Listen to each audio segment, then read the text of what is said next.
What did we really learn in school?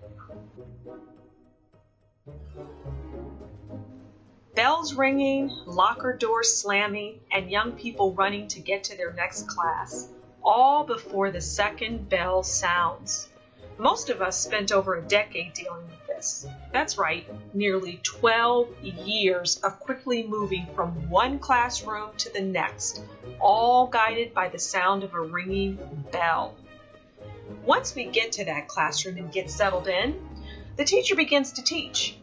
Maybe it's math or science or gym or history. Whatever it is, you must stay in that classroom for the duration of the teaching. And should you need to use the restroom, you raised your hand for permission.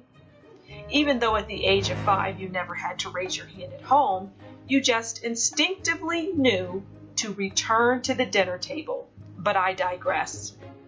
Then once again, you guessed it, the bell rings and you're off to your next class. And what was it that you learned in those classrooms? And more importantly, could you call on any of that knowledge today? I know I can't.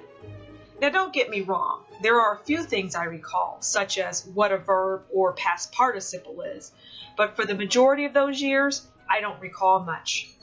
So why did we have to go to school for so many years? When I think about it, it's almost as if we were learning the same thing over and over again. Anyway, here's what I think I learned or took away from all of those years in school. When the bell rings, and that's any bell, get up and move.